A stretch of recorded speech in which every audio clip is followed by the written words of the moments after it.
당권 도전을 공식 선언을 했습니다. 무덤에 가야 할 386 운동권 철학이 국정을 좌우하고 있다. 상당히 강하게 이야기를 하던데요. 함께 들어보시도록 하겠습니다. 첫사랑을 기억하십니까? 여러분들의 첫사랑을 기억하십니까? 자유한국당과 함께 새롭게 시작하는 제 마음은 첫사랑과 같은 열정으로 가득합니다. 이 나라를 구하고 국민을 살리는 길이라면 제 한 목숨 아낌없이 바치겠습니다. 과거에 최순실 씨랑 2012년 박근혜 캠프 당시 구성 당시에 황교안 총리님이 그 녹취록에서 이름이 나왔거든요. 전혀 그런 사실 없습니다. 2012년도에 제가 최순실이라는 사람을 알지도 못했고 그런 캠프 얘기는 제가 전혀 관여된 것이 없어요. 도로 침략당으로 회귀할 수 있다라고 이제 우려를 하고 있고. 자유한국당에 제가 들어가서 막상 보니까 본인이 어느 계파에 속했다고 말하는 의원이 한 명도 없었습니다. 계파 정치를 하려고 들어간 것도 아닙니다.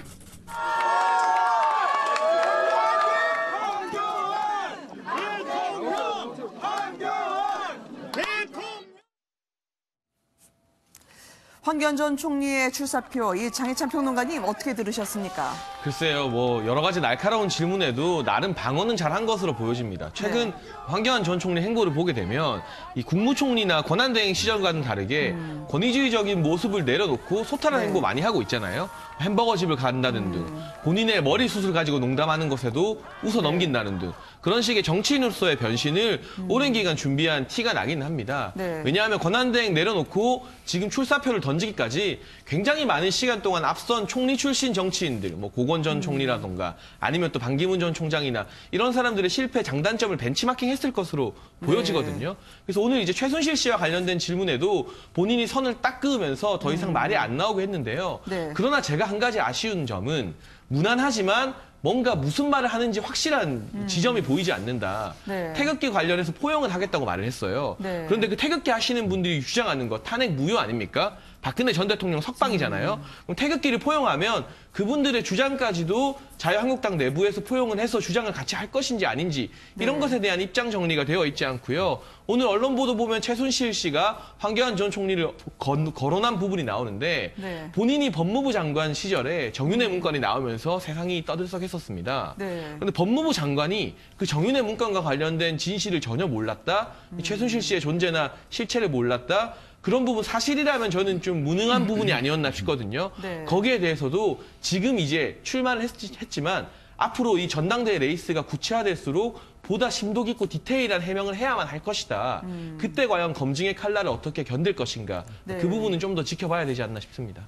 태극기 세력, 이분들도 귀한 분들이라고 이야기하는 황교안 전 총리인데요. 지금 오늘 출마 선언과 때맞춰 우연으로 나왔습니다만 차기 대선 주자 선호도를 보니까 여야 다 합쳐서 1위가 나왔더라고요. 이정원 평론가님. 네, 그러니까 그동안은 사실은 이낙연 총리가 계속 1위를 해왔고 황교안 전 총리 같은 경우에는 보수 진영 후보자 중에서는 1등.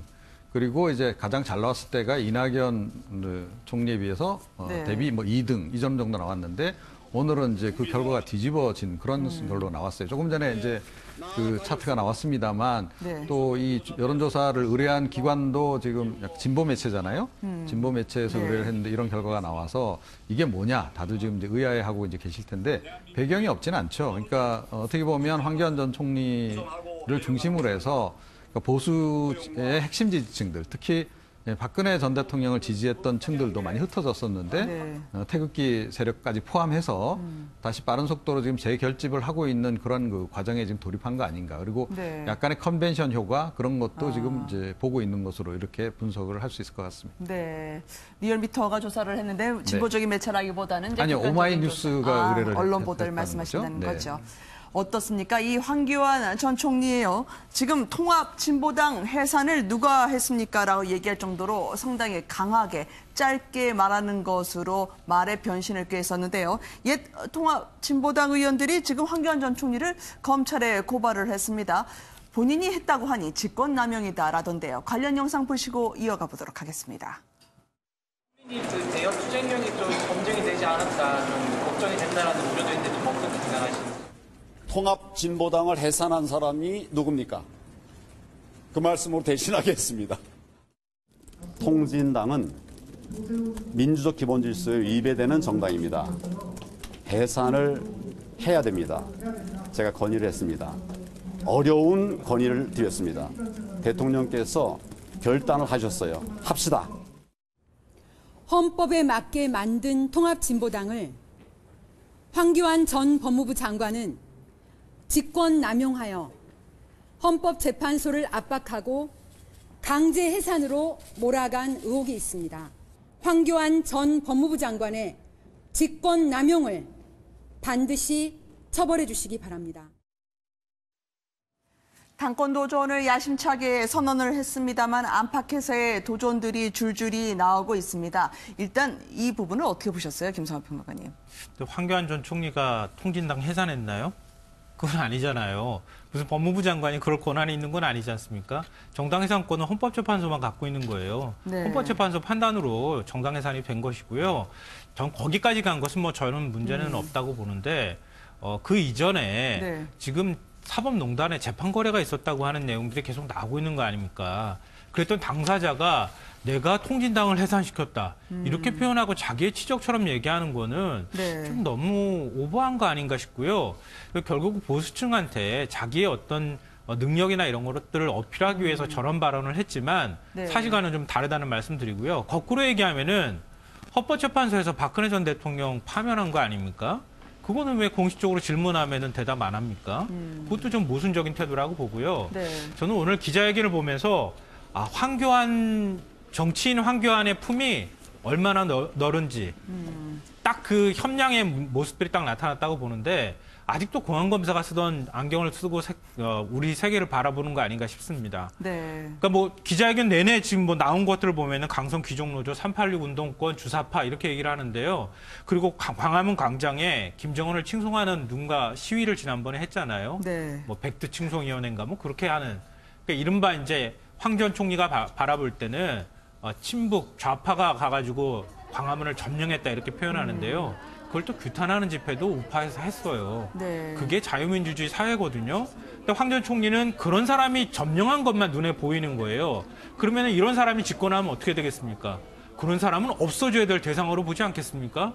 그렇기 때문에 제가 협량이다. 네. 굉장히 저는 우리 자유민주주의 체제를 수호하는 사람들의 관점에서 보더라도 굉장히 위험하다. 좀 협량으로 바라보지 말고 좀 넓게 바라보고 국민을 어떻게 끌고 갈 것인가 이런 걸 얘기해야 되는데 첫 시작 일성부터 저렇게 나오는 것은 네. 저는 너무 구구화되어 있는 거 아닌가 하는 걱정이 들었습니다. 그러니까 한마디로 하면 확장성이 없는 게 아니겠느냐라는 취지로 말씀 주셨는데요. 이종원 평론가님, 당 내에서도요. 이분이 되면 도로 탄핵당, 친박당, 특권당으로 회귀가 될 거다. 홍준표 전 대표를 포함해가지고요. 이제 당내 선관위도 이분에게 앞으로 당권 도전하셔도 됩니다. 오늘 면죄부처럼 주었기 네. 때문에 날개를 다는데 그걸 꺾고자 하는 분들이 적지 않을 것 같아요. 예, 그렇긴 한데 지금 이제 또 어떻게 보면 이게 좀 묘한 상황인데요. 네. 그러니까 이제 비판적으로 보는 사람들 입장에서 약간 계륵 같은 그런 존재라는 거죠. 그러니까 굉장히 좀 경쟁 상대기도 하고 또 견제도 네. 하고 싶고 저 사람보다는 내가 됐으면 좋겠다 이런 생각을 하는 분들이 많은데 그럼에도 불구하고 황 전 총리는 조금 전에도 이제 여론조사 결과가 나왔듯이 보수 진영 그 대선 주자급 중에서는 그래도 인기가 있는 인물이라는 거죠. 그러면 네. 그걸 어떻게 좀 활용할까 하는 부분도 함께 고민을 지금 하지 않을 수 없는 상황이 돼버린 거예요. 그래서 지금 이걸 이제 아직까지는 좀 어떻게 보면 버리기보다는 활용하는 쪽으로 더 많이 생각을 하는 것 같고 그래서 당 자체에서도 보니까 뭐 당원 당규 약간 좀 논란의 여지에도 불구하고 네. 일단 뭐 당권에 도전을 할 수 있도록 지금 이렇게 지금 이제 결정을 내린 것 같고요. 네. 이런 기조는 당분간 조금 이어질 것 같긴 합니다. 그리고 당내에서 아마 이제 계속 이제 논란을 벌이긴 할 텐데 네. 황 전 총리는 제가 보기에는 본색이 아직 다 안 드러났어요. 그러니까 100% 아마 본색이 드러나면 이분이 뭐 출신이 공안검사 출신 아니겠습니까? 네. 그렇기 때문에 훨씬 더 지금보다 그러니까 극우 지향성을 드러낼 가능성이 굉장히 높다.